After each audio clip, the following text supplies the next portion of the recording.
Time now for Focus. On Saturday, Bosnians will mark the 20th anniversary of the Srebrenica massacre. On the 11th of July 1995, more than 8,000 Muslim men and boys were killed by Bosnian Serb forces. Commemorations have already started, and a group of young Bosnians are taking part in a highly symbolic project at the Srebrenica Memorial, as Patrick Lovett and Julien Trida report. This group of about 50 youngsters comes from all regions and all ethnic groups of Bosnia-Herzegovina. Serbs, Bosniaks, Croats. All are volunteers at the Post-Conflict Research Center. It's dawn, and they're about to step on this bus, destination Srebrenica. They'll be taking an active part in the ceremonies commemorating the genocide killing that took place there 20 years ago. Hello. Coordinator Tatiana tells us more about the group's project. Today they're going to participate in a big voluntary action in which we're going to lay 100,000 ceramic bones to commemorate lives of victims of both Srebrenica genocide and the Bosnian conflict in general. This project carries an important symbolic weight, especially in a region where history, whether recent or ancient, still remains a source of tension and division. July 11, 1995, and over the next few days, more than 8,000 Muslim Bosniaks, men and teenage boys, are massacred by Serbian troops led by General Ratko Mladic. Powerless, UN peacekeeping forces can do nothing to stop the bloodshed. 20 years ago, 30,000 people lived in Srebrenica, a number that has now shrunk to 7,000. At that time, Muslim residents of the city used this very same road, seeking refuge from the war. This isn't the first time 21-year-old Leila makes the trip to Srebrenica. She once went there on a school trip. She recalls, one of her classmates had lost nearly all male members of her family. And we came to the commemoration, and then she basically told us her story that her father, her uncle, her older brother were never found. So that was a personal bond that I created with this whole with this area, and I think a lot of my classmates did that too. For Leila, who's from a Muslim family, getting involved in this commemoration was something that came about pretty naturally. However, for project coordinator Tatiana, the process was much trickier and took a lot of courage. Her father was a member of a Serbian militia led by infamous war criminal Ahkan, who in 1997 was indicted by the UN for crimes against humanity. I had to go through a lot of problems and issues I had with my colleagues at college, who even sent me some death threats and insulted me and said very bad words after they found out that last year I went to the commemoration of the Srebrenica genocide. The bus has now arrived in the outskirts of Srebrenica. The volunteers have been invited to visit the memorial in Potocari. This is where the Serbian military gathered Bosniak refugees and separated men and teenage boys from the rest of their families. This Muslim cemetery has now become a landmark for visitors who come to Srebrenica to pay their respects to the dead. A few hundred meters from there is where our group of young volunteers now have to set up their installation. 100,000 fake bones, regardless of ethnic groups. That's one bone for each person killed during the Bosnian War. Such projects are meant to help build a sense of unity among citizens of Bosnia-Herzegovina, but politics and the scars of history continue to linger above Srebrenica. Just a few days ago, the city's mayor threatened to cancel the ceremonies. This was a way for him to protest against the recent arrest of Nasser Oric. Accused of war crimes, he's considered by many Muslims here as a war hero. There's also the draft text put forward by the United Kingdom, asking the UN Security Council to acknowledge that the events in Srebrenica were indeed genocide. Russia, the traditional ally of Slavic Serbia, immediately vetoed this resolution. But all this isn't enough to tamper Velma's enthusiasm.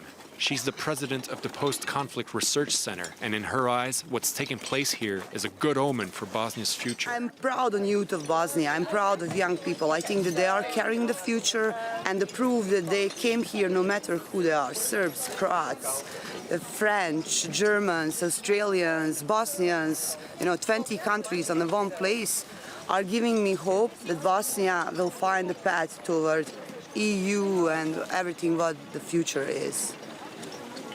20,000 visitors are expected to attend tomorrow's ceremonies in Srebrenica.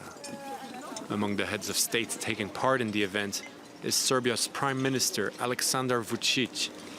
It's a strong signal in a city still traumatized by the killing of 8,372 persons.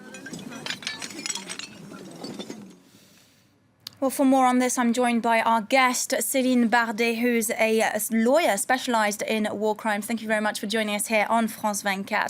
Now, 20 years after the massacre, now the region is still very much scarred by war. Tell us why those memories, personal and political, why those wounds remain today.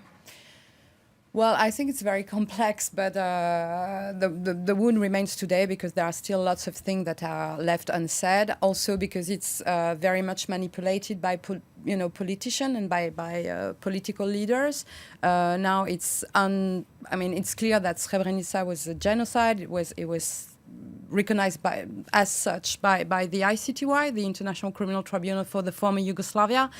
But does it say that Bosnia is under reconciliation and all these things? I don't think so, because the tensions are still very strong, and it needs time, and it needs public debate, and it needs to be put people together and really talk about what happened. Now, you mentioned the word genocide. Now, that's something that's seen as a controversial. It sparked a lot of controversy because, as we've heard in that previous report, the draft text that's been put forward at the UN Security Council to acknowledge genocide, that's been vetoed by Russia. Now, tell us what's at stake here. I think, I'm a lawyer. So for me, genocide is a legal definition.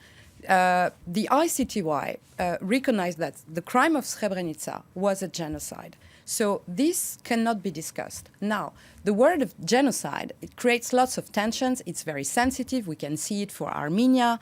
So I think that's one of the reasons. And probably also it's kind of a Russian retaliation, because there is still a perception from the Serb that the justice is unequal, that they have this perception that, it's true, there were crimes committed against Serbs, against Croats, and they have the perception that the justice is unfair about that. So I think it's this. Now, was it needed? I mean, it's important to say that it's a genocide, but for me, let's talk about what happened. Let's say that this happened and that now we have to move forward and talk together.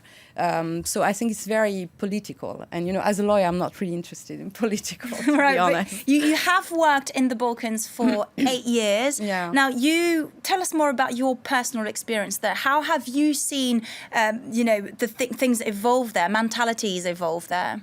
I think, I started my career at the ICTY, and then I decided to go on the field because I wanted to see how it is working, Bosnia, after all what happened. I work with local institution, judicial local institution. I think it takes time. I think maybe there is huge work that has been done by the international community and the tribunal, but there were not enough work done on the field. And the tension, they are still there. But when we hear today, okay, there are still tension. For me, I've seen them all the time. And I try to believe strongly in the young generation. And I think also the problem is not only Bosnia and the way Bosnia has been set up also after the Dayton Agreement is a huge thing that would take ages to talk about. But I would be interested to hear more about Bosnia today. Bosnian people, they are concerned about employment, about what's going to happen in their country. We always look at Bosnia through this conflict perspective. And Serbia. What about Serbia? Serbia, the country, we don't talk about Serbia. In Serbia, nobody talks about Srebrenica. The Serb people in Serbia, and I lived in Belgrade for many years, they don't know what happened. And I think this is the big problem. So this is what we could call kind of propaganda. I think we need, and this experience that we just saw is a very interesting one. I wish they could have Serbian people from Serbia included in it. But I think we need to talk more, to put people together. There were facts, there were crimes committed, and this has to be recognized, and then now trying to move forward. And these people, they live together before. In the day-to-day life, people, they live together. We hear also this, like there are lots of tension. People, they live together. I see them. So I think the process of reconciliation needs time still. It does, but it seems quite difficult that this process will actually one day take place, because Bosnian Serb nationalist leaders, for example, they're expected we don't know if they'll do it, but they're expected to play down tomorrow's events at Srebrenica. Yeah. And so Bosnian Serbs, obviously, this is fueling a lot of anger. How do you see this happening? I mean, how do you see reconciliation happening? Well, you know, the word reconciliation, I don't even know if it is the... But Srebrenica, it's a specific thing. I think, again, maybe we should be able to hear what Serbians are saying, because crimes happen also against Serbs during Srebrenica. And I'm not defending that, and I'm not pro-Serb, or I don't care about that. I'm a lawyer, I'm looking at facts.